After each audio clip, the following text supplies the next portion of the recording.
Hey Vikings, welcome to episode 9 of the Montgomery High School College and Career Podcast. In this episode, I want to respond to an article I saw on LinkedIn about an alternative way to pay for school without student debt. I don't think this is the best way, but let's talk about it. Tune in for more.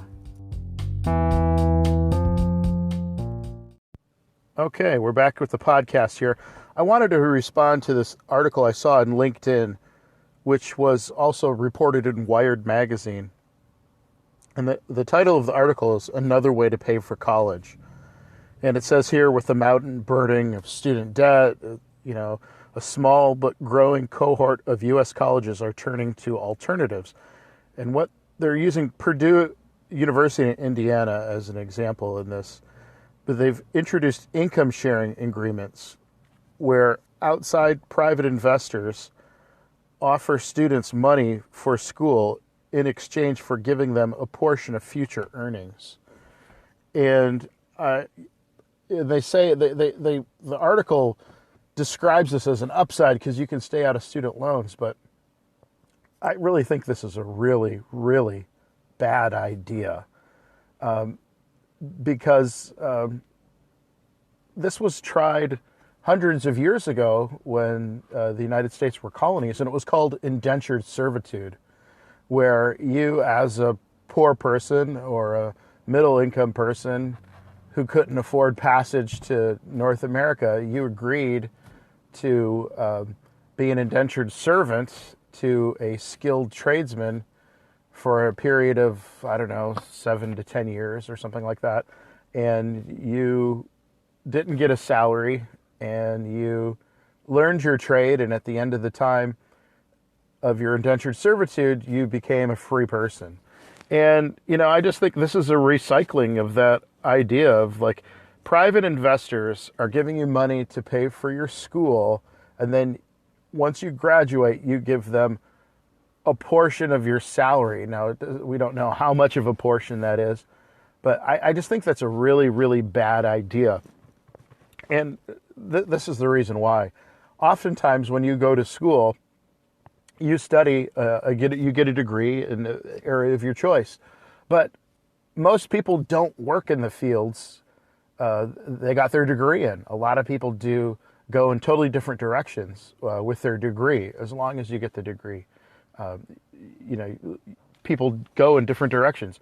And with this, if you got into an alternative payment system like this, you're just giving up your freedom, and it's just not a good thing. Even with student loans, even if you had a lot of student loans, at least you have freedom with loans. This, you're bound to private investors. That could be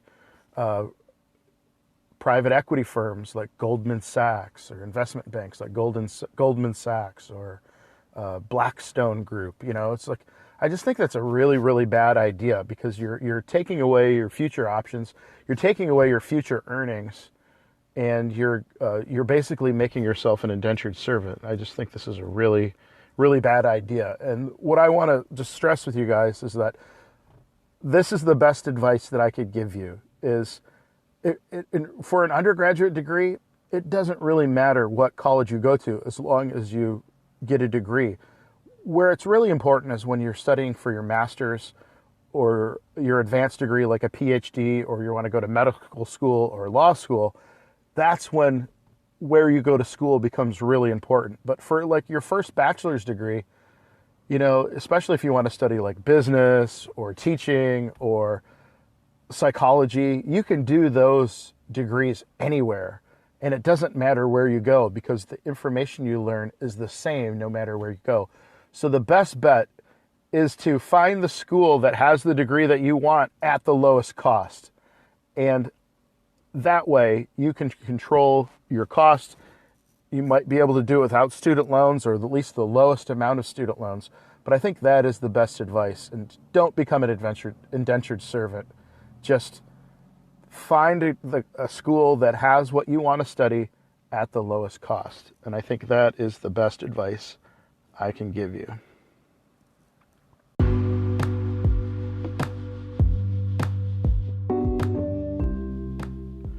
All right, guys, that wraps up for today's episode. If you find value to this episode or these episodes, this podcast provides value to you, please subscribe. If you're on Anchor, you can just hit the bell and mark me as your favorite. If you're listening to me on Google Podcasts or Spotify or any of the other platforms that this podcast is on, please follow and subscribe to my podcast, or take my RSS feed and put it into your Chrome browser. Thanks for tuning in, and I hope you have a great day.